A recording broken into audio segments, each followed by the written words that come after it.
Good Saturday evening, everybody. Meteorologist Alex Carter with you, along with meteorologist Melinda Ball here in the Fox 54 Digital Weather Center. So glad you're joining us tonight. Obviously, like we were talking about, Melinda, today was going to be good to go. We didn't start that activity until about later this evening and the overnight hours. But even, Melinda, the latest data showing an even later start to what is this winter storm. That's right. And, this is what we've been forecasting like all week long, starting earlier in the week. And then we had our weather aware days. And then we were talking overnight, Saturday into Sunday. And now here we are. And, everything is right on schedule as far as, what we've been talking about. Yeah, everything is definitely right on schedule. And, we're seeing a few showers right now, just even a few sprinkles north of I-20. They're fading as they enter Wilkes County. We're going to show you the radar right quick. And here's that trend. You're seeing it right now anywhere along I-85. That's been the focal point. I-85 and points north for the wintry weather. And we take a closer look a little bit further to the north and west, and you clearly see where all the freezing temperatures are at right now. Melinda, those freezing temperatures, It's been a little bit of a delayed start on that wedge really starting to move back in here. And as we've been talking about, we were thinking, the onset of the freezing temperatures would be more in the overnight hours. And we've been looking at the forecast numbers and the forecast temperatures, and we're thinking the timing of when the temperatures are going to drop near freezing will be between the 10 o'clock and midnight time frame. Yep, so we still got a few hours to go, and temperatures now creeping into the 30s in our northern counties, so it's only a matter of time, and once that starts, anything that falls is going to turn frozen, and it's going to be in the form of freezing rain. So we're here to answer your questions. This is a big Q&A. Of course, we've been doing this the past 3 nights at 7:30. Back again tonight at 7:30, answering all of your questions. And this time tomorrow night, you'll be viewing the NFC Championship game on Fox 54, hopefully with little to no ice accumulation. We hope for that. And right now, we're turning it a slightly better scenario. But, Melinda, we're still expecting ice. It's just a matter of how long does that freezing rain stick around. And because we've gotten a delayed start, it looks to be, again, a game of miles between little to no impact and a lot of impacts as well. And, Alex, it's all going to depend on the strength of that high-pressure system, that cold air damming situation we always talk about with the cold air riding down the east of the Appalachian Mountains. How strong is that high-pressure system? Right. And is it going to hold? And then the other question is, on that front, is it going to hold for which part of the CSRA? Right, and that's going to be the big piece to this. Which part of the CSRA gets the most of it right now? All signs point to it being along and north of I-20, and that's what we've been saying pretty much this entire week. This is why we talk about in the forecast, you get to about 5 days out, and this is why you still want to hold your horses a little bit. And let's go ahead and show you kind of what we're looking at for impacts. Again, we might even bump this a little bit further north, all things considered, for what we've seen in the data. Just over the past 3 hours, we're looking at no more than what I would think to be worst-case scenario, 1/4 of an inch of ice in the metro. Right now, that doesn't look very likely, Melinda. Yeah, and I can understand, we're here in the CSRA. Anytime we start talking about winter precipitation, people do start to panic. And I feel for you too. I'm not a big fan of, the winter weather, whether it's ice, it's snow, it's sleet, whatever, cold temperatures. And so I can understand, why you would be freaking out. We're just not used to having this type of weather here. Yeah, exactly. It's something that we really don't see too often. So now we're going to go ahead and look at some of your questions early on. And again, keep piling those in. We'll do our best to get to as many as possible. And some of those already piling up. So this is from Jessica Lopez. Jessica, what should we expect in the Barnwell area? Right now, you're trending in the right direction. I think no more than a light glaze is what it's looking like. The further north of I-20 you go, the worse this thing gets. But Barnwell, again, it's about an hour drive roughly from Augusta, and that's where we're expecting the start of those impacts. So, Melinda, I don't know about you, but I think minimal impacts. For the Barnwell area, Barnwell is in the winter advisory area from the National Weather Service. So for that, we weren't expecting that much in the way of impacts. So the further east you go and the further south you go from the Metro CSRA, the less in the way of impacts we're looking from the storm system. And you can see that winter weather advisory here. Let me get back to that. Okay, so the winter weather advisory, that's mainly for areas south of I-20, and it was more of a precautionary measure, as you can see here. I'm going to go ahead and pop that up.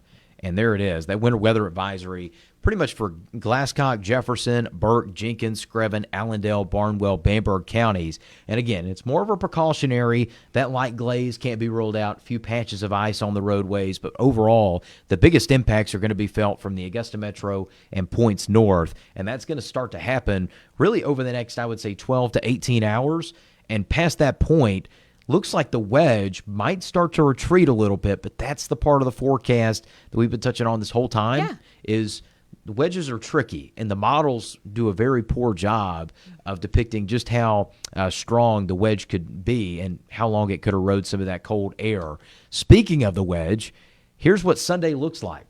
Talk about a tough high temperature forecast, right? 30s. Yeah, and that's if the wedge holds. I mean, the temperatures could change if the wedge does hold, and then we could see these temperatures a lot cooler than what they're forecasted, and then we could see the ice accumulation a lot higher. Right. I mean, the HRRR model, which is one of the high-resolution, closer-in, more precise models that we use, it's keeping temperatures at freezing along north of I-20 for, I'd say, until the early to mid-afternoon hours for Sunday, which does not add up to what you're seeing here. So I think our in-house model being a little bit generous for how far the warm air is going to crawl to the north, but it all depends on how fast that wedge moves in tonight. If it doesn't move in until later, we actually might see temperatures in the 40s and 50s south of I-20.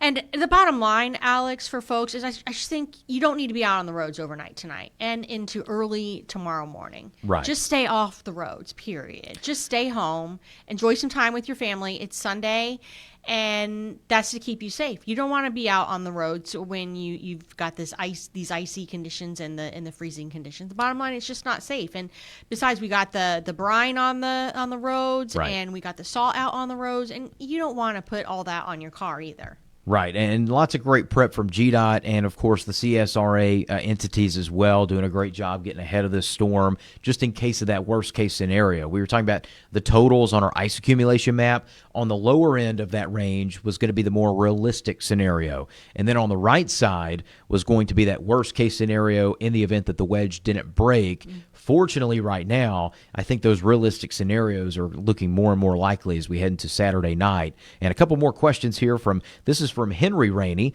So my question is, could it all change, and could we get more ice than expected? Based on the latest trends, Melinda, I mean, this doesn't look very likely right now. Not right now. I think, where we're at, I don't think there's going to be any change. The National Weather Service has been very consistent. We have been in discussions with the National Weather Service with webinars over the past 3 days.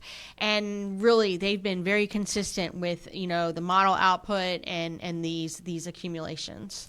So let's see. This is from Riva, and Riva says Thompson just enacted a curfew for the next few nights. Thank you for that heads up. We'll make sure to relay our news team on that. Important information there. Let's see. Ashley asking about Thompson as well. Ice amounts seem closer to the quarter of an inch to half an inch mark. Is that correct? Actually, Ashley, I think a quarter of an inch is possible in Thompson. Yeah, because they're further to the west, so you might see more moisture out there because they're already starting to get into the rain, the light rain right now. Yeah, definitely, and that's kind of let's show you the radar trend that Melinda's referring to here, because we're starting to see the axis of rain setting up with this event, and we'll go ahead and take that full.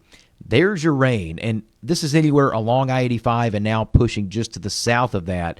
So your axis is pretty much going to be right along our western and northern counties. Highway 221 runs through the heart of Columbia County and up into Lincoln County and up near the lake. Anywhere north and west of Highway 221, that's where we're expecting, north of I-20, west of Highway 221. That's where the most significant icing could happen, because all this rain is going to turn into that pink color that you see up to the north once we get those freezing temperatures. It's just a matter of when. And to Melinda's point, we're looking at the window of about, say, 10 to 11 o'clock for freezing temperatures in our northern counties, slowly crawling south through the overnight, and that's when that freezing rain picks up. That's right. Yep, so I think the graph model doing a pretty good job at depicting when this is all going to set up. So we're going to go ahead and show you that. I'm going to take it full here, and you'll see the Futurecast look.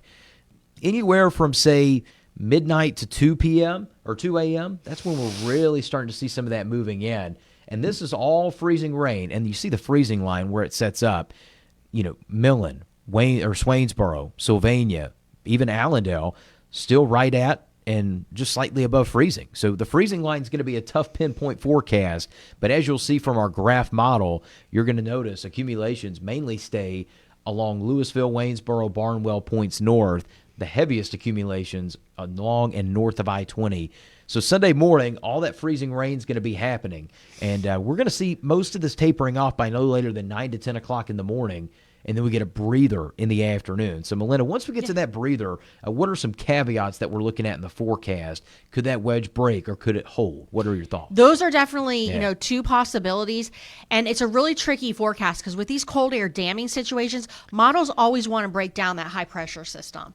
But unfortunately, this high pressure system is a very strong high pressure system. And so I don't think the high pressure system is going to break down as quick as what the models are actually depicting. Because the models have a bias in them, and the models actually want to break down the high quicker than what it actually does break down. Yep, definitely, Melinda. And, this kind of a scenario where if you've got siblings that are in a fight, right, and it's their story and it's the other sibling story, the models usually do that. And then the truth is usually somewhere in the middle. Mm-hmm. And you got to give and take on some of this for both the Euro and the GFS, or whether it's the HRRR versus the graph, somewhere in the middle. And that's where we've been seeing that blend pretty much over the past few days, honing in on along and north of I-20 for the biggest impact. Yeah, you always want to look at the model data and take it with a grain of salt. And, the big thing is that's why we're watching the temperature so much. That's why we're watching the radar trends so much, because a lot of what we're forecasting is on the spot, because we need to look at the trends of what's going on outside right now and then look at the model data and see if, and compare it to the actual model data to see if it's actually panning out or not. So we got a lot of questions now starting to pour in. I'm going to combine Kelly and Danielle's questions, both of y'all asking about Lincolnton. This is where the most significant impacts could be from this storm. And let's show you the ice totals. This is from our in-house model. We call it the graph. I'm going to go ahead and sweep it to the end. You see areas along Highway 378, and yes, you're right to the east of Washington, of course. You're going to get some totals that'll be likely near a quarter of an inch of ice. And a quarter of an inch of ice, like we've talked about, that's disruptive. We look at scattered power outages, even a few downed trees. There's going to be some heavier stress on the trees along Highway 378. So if you're in Lincolnton, I think conditions go downhill overnight. The roads are going to be slick pretty much all day tomorrow, and I think it's going to take until Monday afternoon up in Lincolnton, Edgefield, McCormick, and Washington to really get any noticeable improvements. Yeah, that's right, because you're the further north you go, the worse the conditions are going to be. Right, and I mean you see it here with the high temperature forecast, like Melinda was just touching on with this wedge. The wedge doesn't like to break as much as the models would suggest it does. So you see that 36 in Washington, Lincolnton, McCormick there. You might easily be at 32, 33 all day, and that's not going to allow for any melting at all. So whatever does fall tomorrow morning likely won't melt much, if any, throughout the day on Sunday. It's going to take until Monday to get those noticeable improvements. But if we can get that window of melting, notice if, let's say the 47 does come true, Melinda. Let's be glass half full here. Yeah. Which I think is a very easy scenario to see happening. We could get some melting in the afternoon, anywhere from noon to about even late into the evening, 9, 10 o'clock, because that wedge, as it moves north, it's going to keep temperatures above freezing wherever that might be. And you'll see that here. We've got a faint blue line on the Futurecast. And let's go ahead and show you this. So this is anywhere, there's that faint blue line. And notice how it's just going to gradually creep north. That's the freezing line. And it's just going to gradually creep north as we head into the afternoon. And if we can get to 35, 36 degrees by lunchtime, we'll take it. Yes. And we'll run with it. If that does hold true, then we're going to see some melting. And then if temperatures can continue to stay mild and warm, or warmer. Round 2 will be rain. Round 2 would be rain. And some of that could be locally heavy. 67 is in fantasy land on this model. Yeah. I do want to say that. But we could get a line of gusty showers. Thunder? Not out of the realm. Not out of the realm. To the south, I mean, anything's possible with this weather system, especially with the second round, because the second round that's coming in is a little more intense than this first round. Right. Tomorrow evening is going to bring a line of gusty showers through. Thunder, again, we can't rule it out. And what are the odds? You got an ice storm warning, and you could hear some thunder in the mix, and maybe even some thunder ice. Yes. up in Charlotte and Greenville area. Wouldn't surprise. I mean, the instability with this system, it's such a dynamic, powerful system. It really is. It's really cool. I mean, meteorologically speaking, I mean, our brains are just like going, wow, exciting. Yep. You know, because it's so cool. It's out of the, what is actually happening when right. you think of what's going on between the layers of the atmosphere right now. Meteorologically speaking, it is just so cool. Yeah, this time of year, especially through the end of the month. I mean, we're even watching next weekend, but we're not going to get into that right now. Not yet. That is that's a whole different ball game. But when you got lows that are near the Gulf, and then you've got cold air coming in from the north, and you got that sandwich somewhere in the middle, we usually are in that sandwich. And in this case, you know, we're likely to be spared, I think, the worst of the complete ice storm, which is going to be up in the upstate and North Carolina in the mountains, and even North Georgia. All those areas are going to get the brunt of this. But that's answered some of your questions. I saw something about Milledgeville taking care of family. Candy, good evening to you. Milledgeville looks to stay above the freezing line for the most part. I'm not expecting a lot of impacts there near Lake Sinclair. Let's see. Maya, can you elaborate on what could be expected for Aiken County? It seems to be split, and no, it hasn't been talked about yet, so you're good to go, and thank you for asking that question. I do think Aiken County, you know, we talked about it being on the dividing line, and we'll show you what we're talking about with this graphic, because I can see how this is confusing, right? If you live south of I-20 in Aiken County versus north of I-20, but what if you live right there on the line? How does this impact you? I think the greatest impacts are going to be felt north of Aiken. I think that Aiken, more than likely, is going to see primarily just about 1/10 of an inch to 2/10 of an inch of ice, which is going to cause some problems tomorrow morning. But then I think we get that melting period, Melinda. What are your thoughts on Aiken County? Well, I mean, Aiken County is a big county, so it's all going to depend on where you live. So, like, you know, we consider North Augusta kind of part of the metro of Augusta, and then of course you've got Aiken, and then you get up near Lexington and into Columbia. So the further north you go, then the colder the temperatures are going to be, and the more of the impacts, the more moisture I think that will have fallen. I think the more impacts that you will have. But, you know, and it is weird the way, you know, I-20 does break down through Aiken County, because you can just see there's that little tip of north or northwest Aiken County that is on the other side, the northern end of I-20. So basically it's that little area right there, almost up near the Ridge Spring, Minetta, those areas. Yes. And I mean, you look at the ice totals here. Again, I think, you know, the peak that we could see in Aiken, again, no more than 1 to 2/10 of an inch. And again, you know, we look at this forecast, and it's starting to come to life a little bit, because the worst of this is going to be north of I-20. I think we're going to get a glaze of ice in Augusta, North Augusta, Grovetown, Martinez, all those areas, and then we're going to see that melting potentially tomorrow. And if that melting trend continues, which we think it will, that's what we're hoping for, then we could easily be out of the woods almost entirely after Monday morning. Just a few slick patches of black ice in the Augusta Metro Monday morning, so be careful. And, you know, we're already seeing some of those closings going into Monday. Yeah, that's right. And then the other thing we got to worry about, Alex, going forward, after we get through the precipitation part of this storm system, we got to think about those temperatures. I mean, right, as we head into overnight Monday and Tuesday, I mean, just a bitter cold and like well below average for this time of year. Like, our normal high temperatures for this time of year is right around 38 degrees, and we're only forecasting like highs near 40. I mean, and when we're talking about where our low is normally 38 degrees, and we're only talking highs in the lower 40s and overnight lows in the teens. I mean, that could be potential devastating for pets, pipes, you know, stuff like that. I'm always got to remember the 4 Ps. And there's your low temperatures. This is from our in-house forecast going into Tuesday morning. And I think some of the lows, like, you know, there's microclimates all over our CSRA area. So the cool spots could get down to about 15, 16 degrees on this map. So again, take that for what you will. Pipes can burst when it gets down to 17. And we only see this cold, you know, handful of times each year. Yeah. But here we are with it. And Melinda and I are warm weather fans. We're very known for that. And I will say, we don't get many days below 50 for a high in the CSRA as a whole. But we are about to quite literally have a chance at 7 to 10 straight days in the 40s or lower for much of the area. I think Augusta and points north could be in the 40s for 7 to 10 straight days if everything falls just right, which is almost unheard of because there have been some winters where we only had about 10 to 12 days below 50 degrees.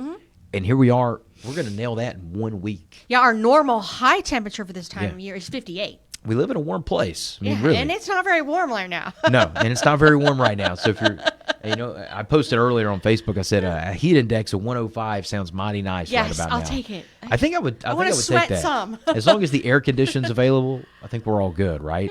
Yeah. But compared to this, I mean. Yeah, this is just.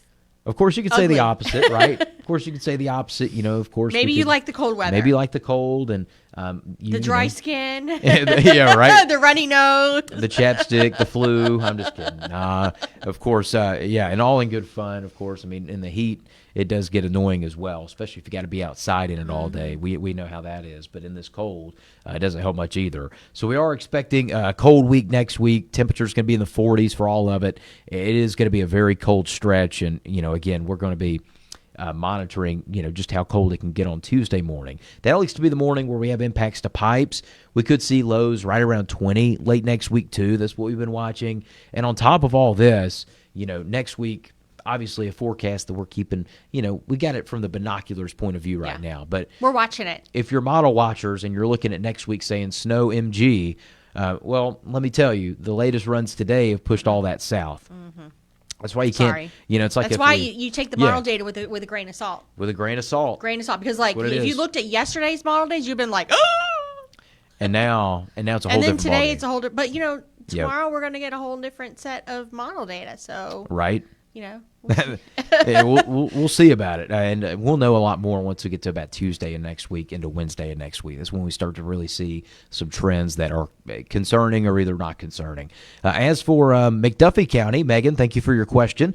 McDuffie County, I think we could see on the north end of things a 1/4 inch of ice, worst case scenario, and on the southern end of McDuffie County, I think we could see maybe just about 1/10 inch, closer to say the Deering area and Harlem and southern Columbia County.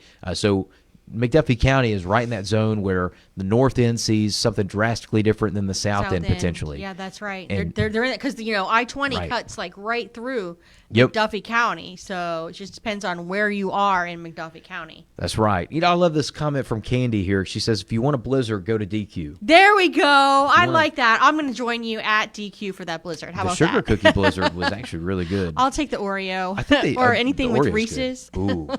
Take anything with peanut butter. Love that. That does sound good. Let's see. Sachet, Waynesboro. Okay. Waynesboro. Fortunately for you guys in Burke County, I think this is a highly low impact event. Melinda, we're talking maybe just a glaze of ice at the most.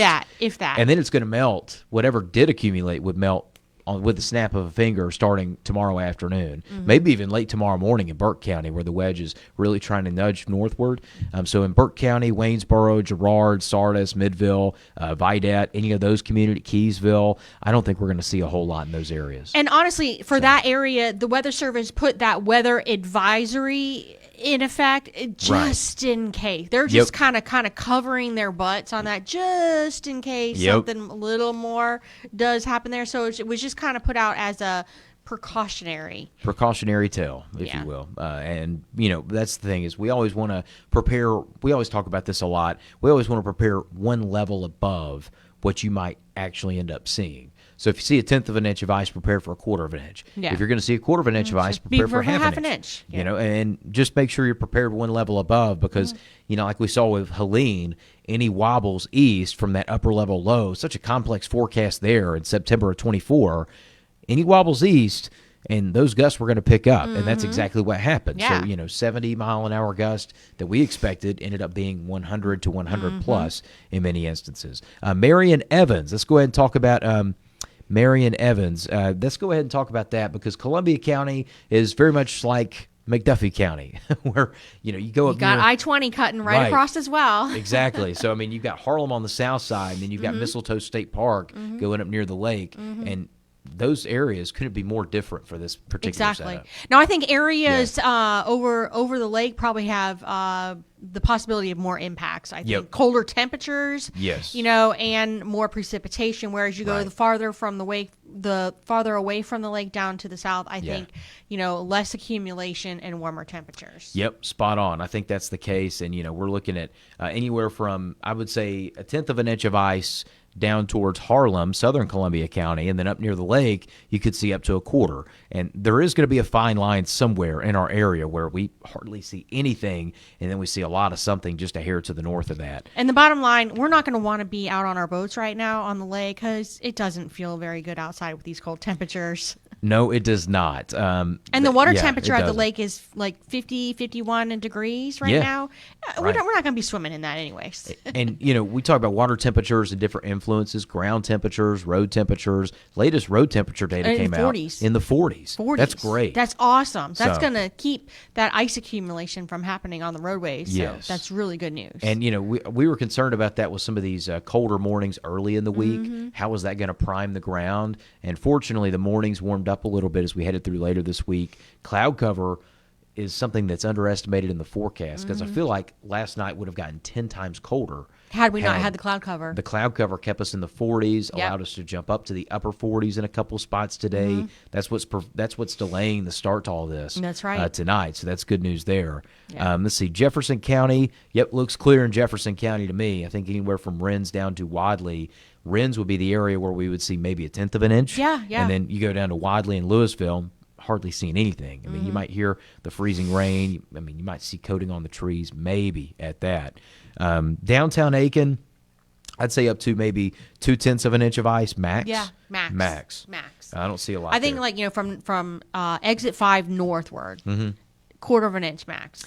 See, this forecast, I think it's a layered cake, right? Because it starts out as trends, and then it's pattern recognition, noting where the heaviest impacts are going to be, and then it turns into a nowcasting event. Yeah, which is great. We're in the nowcasting moment because we're watching the radar and we're watching those temperatures, and then from that we're telling you, oh hey, this is where the freezing rain is, and this is where the rain is, and the CSRA is such a big area, and we have such a wide variety of climates within the CSRA from north to south, and that's why we're talking about all these different ranges with this storm system. Oh, 110%. And now we look at areas like Grovetown. Same thing as Evans, right? I think Grovetown's going to see closer to 1 to 2/10 of an inch, but Columbia County's a little bit further west, which, Melinda, to your point, areas further to the west are going to be in the axis of where that rain band is setting up for the night. So I do think up to 2/10 is possible there, maybe even 1/4 of an inch in Grovetown. Again, it all depends on how far west you are and how far north you are with this particular event. That's right. Let's see. Let's go down. Michael Bright in Swainsboro. You guys look to be pretty clear. I don't think we're going to see much in Swainsboro. No, too far to south. Too far south here. The freezing line is going to be right near you overnight tonight. I think you're going to stay above freezing because of the cloud cover. You're looking good to go there. And if you're in Emmanuel or Jenkins County, Screven County, good to go. I think it's all rain. It's all rain. All rain. Just a cold rain. If you're in Swainsboro, the main event starts tomorrow evening for you. The gusty line of showers that we were talking about. Believe it or not, there's thunderstorms that are going to be in South Georgia, and then there's a full-blown ice storm in North Georgia. I know. That's how these things work. Yeah. And meanwhile, Florida's, sunny and 80 degrees. Oh, yeah, they're sunny and 80 degrees. I talked to all my friends down in South Florida, and they're bragging about how warm it is, and I'm like, just shut up right now. Yeah, just put a sock in it, will you? You want to know what we're griping about? This is what we're griping about. Yeah, my brother-in-law sent us pictures last night of palm trees, and they were in T-shirts and shorts and flip-flops, and I'm like, I hate you. Yeah, right? Just pure disdain. Pure disdain. And there's the wedge that we discuss often. Yeah. And that wedge is something fierce this time around. The warm air is going to stay in southeast Alabama, South Georgia, north, and all of Florida. And look at Jacksonville in the 80s. Yeah, I mean, Jacksonville, come on now. Low 80s compared to our 40s tomorrow. You kidding me? I mean, that's 200 miles. Yes. 200 miles, 35-degree difference. I'm talking road trip right now, Alex. How about it? All right. Yep. We'll go see Trevor. How about that? If y'all know meteorologist Trevor Gibbs, I'm sure many of you remember him. Yep. We'll get in trouble, Melinda. I'm not leaving for Jacksonville. Maybe Maybe when all this winter weather's said and done. Okay. I'm going to need a breather after all this. We're all going to need a breather after all of it. After all these days? Oh my gosh. So we're all going to want that's the some wedge. sunshine. We're going to want the warm temperatures, and we're just going to Yes. Let's see. Ashley, thank you for your question. In South Augusta, I think impacts are going to be very limited on the south side of town in Augusta. I think 1/10 of an inch of ice, very realistic for you. I do think there will be some travel problems tomorrow morning in the Augusta area in general. So if you're in South Augusta and you went to the north side of town, I think there could be even slightly higher ice accumulations because that cutoff's going to be very close. I would avoid travel tomorrow morning, melting tomorrow afternoon, and then we'll just see some patchy black ice. But I don't think this is going to be an issue for most of the CSRA Monday morning getting back to normal life. Yeah. I know we have closings already, and that's good to prepare for those worst-case scenarios. You know, some of those closings we've been looking at, a lot of them are north of I-20, just going ahead and preparing for that. And if you want to see those closings, you can find those, of course, on our crawl that's going to be running occasionally through the night and throughout tomorrow as well. And we're also going to be doing cut-ins during the night as well. I know I've already been doing a couple cut-ins like earlier today when I first came in this afternoon, and Alex is going to take you into the overnight. Tori's coming in as well. So we've got the full team coverage here, working for you. Yep, that's right. We're working around the clock, and of course we'll be tracking the freezing rain overnight. This is going to be an event where you're going to be sleeping when all the impacts happen. That's right. You wake up and the roads will be obviously hazardous tomorrow morning, and then we'll start to see that melting period tomorrow afternoon. So hoping that this is not going to lead to widespread problems for most of Sunday. Again, it's all about that wedge. If the freezing temperatures were to hold and kind of gridlock, then I think we could see a little bit more problems into Sunday afternoon. And the bottom line, just stay home. Just stay home. Enjoy your time with your family for the time being. That's right. Nothing wrong with that. I mean, I know you're going to be missing your church services, but just like my church has sent me emails out, they've canceled the service in person, but they are having services online or on YouTube, or they're putting inspirational service messages out on their Facebook pages and stuff like that. So that way you have something to go to worship on your Sunday. Yeah, absolutely. One is minimal disruptions as possible with this forecast. The thing is like I think that maybe sometimes it gets misinterpreted. Maybe we have stock in milk and bread companies, all that. I'm just kidding, of course. But that's kind of the misinterpretation sometimes. That's really not it. We just want to prepare for a worst case scenario and prep for that, and then hope for the best case, which is trending right now, we'll say. Let's go ahead and look at another question. Shauna says, road trip to Florida. I'm in. We're right there with you. We'll pick you up. Yeah. We'll pick you up. Let's see. Any more questions here? Starting to not see as many. I'm going to switch over to our other Facebook page. We're streaming this to multiple pages, by the way. So if you're tuning in, thank you for that. We appreciate your trust here at Fox 54. Again, just watching this winter storm developing, and right now most of the trends are suggesting along and north of I-20. So while we do a quick question reset, I'm going to put the radar up so you can see that just a little bit better, kind of what we're talking about, what's going on. And all the frozen stuff right now is happening north of us. Temperatures still in the 30s and 40s here. It's going to take a little bit longer for that to get going, and we're not expecting that freezing rain changeover until at the earliest 10 o'clock, and even at 8:06, that's looking pretty generous at this point. And Alex, when I looked at temperatures recently, I think Blairsville, Georgia, had the coldest temperature across Georgia, and way up into northeast Georgia, and that's where you are starting to see the freezing rain at this time. Right. I mean, that's the thing is, science can only be so complicated is the best way to put this. If it's at freezing, it's going to be freezing rain. And if it's not freezing, it's not going to be freezing rain. So, and Alex, if you think about this weather system as, a pile of pancakes on your plate, you got the different layers of the atmosphere, and we're going to pour maple syrup down on our pancakes right now. And basically, for some areas, that maple syrup is just going to soak right through our pancakes, and it's going to be all rain. But then for other areas, you're going to have a layer of pancake that's cold, and then you're going to have a layer of pancake that's warm, and then another layer of pancake that is cold. Well, think about that maple syrup soaking down through your pancakes. Well, it's cold through the top layer, and then it's getting a little warm right there layer in the middle, and then it's cold right at the surface. Well, that's kind of what our atmosphere is like right now in different layers and in different areas across the CSRA. For areas down to the south, it is a full stack of warm pancakes. But in areas like right around the metro, we've got cold pancakes on top, warm pancakes in the middle, and cold pancakes right at the bottom of the stack. And then areas further to the north of I-20, the pancakes are cold all the way through. Yep, that's spot on. It's a great analogy, and it really illustrates kind of what we're looking at. The freezing air, especially here, it's just going to take a second to get here because of that upper level profile. And all those temperatures in the 30s, and you see Asheville, it's a rain-snow mix just east of there as you head into the lower terrain and then the higher terrain of the mountains. Look at Charlotte. Yeah. Charlotte's going to get hit with a pretty good amount of ice. I-85 is really the main corridor for these significant impacts. We're expecting disruptive impacts here, but significant impacts north of I-85, especially near the upstate of South Carolina, North Georgia, and, of course, North Carolina going to be getting the brunt of this, too. And, Alex, my friends have already been texting me from Greensboro, North Carolina, talking about snowflakes already falling up for that part of North Carolina. Yeah, I mean, look at Greensboro. Here it is, up here in the northern half of the state.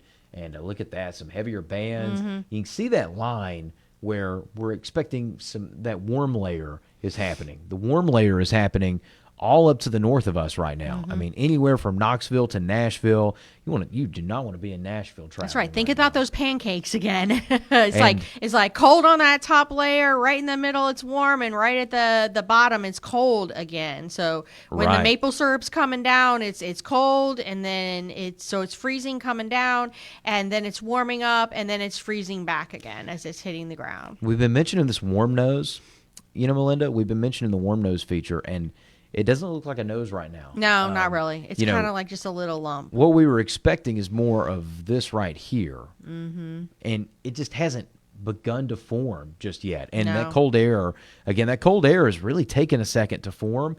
And as it does, the longer it takes to form, the better it is for us, truly. I mean, we're looking to be spared, I think, the worst of the impacts here. And we're going to see a very short window tomorrow, Melinda. Mm-hmm. Anywhere from about...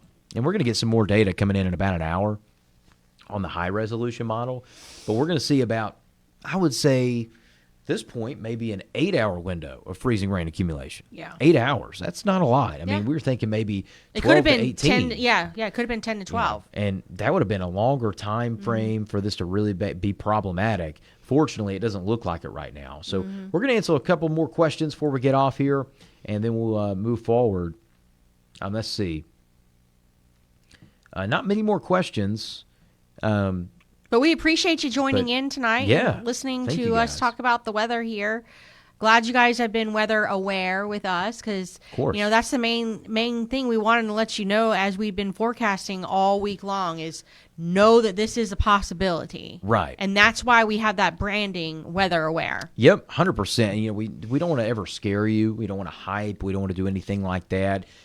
We saw this earlier in the week, and our bells are going off. Yeah. We were all freaking out. If everything went true according to what we were seeing earlier this week, we would be in a much different spot than we're in right now. Thankfully, that's not the case. But again, this is a format, and we love this format. It's called Weather Aware Live, and we can go ahead. I'm going to go ahead and pop that graphic up, and you'll be able to see it a little bit better in the days ahead. I think now that you've been a part of Weather Aware Live, many of you have asked questions in this experience. We are expecting, hopefully everybody to join, and hopefully y'all will join in and, help us out. Here's Weather Aware Live. Again, this is going to be with any of us. You can find Melinda on here. You can find me on here, Jay, Tori, and the entire Fox 54 weather team. So Weather Aware Live updates, they happen just frequently whenever really the weather's active and we need a Q&A session. And I like to do these even a couple of times a week, Melinda, just to give usually on Tuesdays and Thursdays, just to give everybody at home kind of a look at what we're watching. you can get more here than you can in 3 minutes on television, oftentimes. Well, plus it's fun to connect with you. It is. It's fun to talk and just chat it up.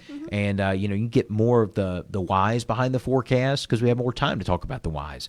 And you can get more of that one-on-one info if you because need to when know. we're on TV, Right. we have a small amount of time to give you a lot of information most of the time. Exactly. I mean, most of the time, it's just going to be, hair's on fire. We're, rapid pace. Yes. And, yes. and that's why the you thing. hear me talk 90 per. That's funny. And that's the thing. Right? We'll get you what you need. We'll get you what you need in that 3 minutes. Yes, that's But- right. It's or going to be a lot, though, and it's 2:45. going to be fast. It's 2:45. It's 3 minutes, 3:15, depending on what the weather calls for. Yeah. But in that short window of time, we hope we get you what you need. But if you have more questions, like in a forecast like this, you're wondering what's going to happen at your house.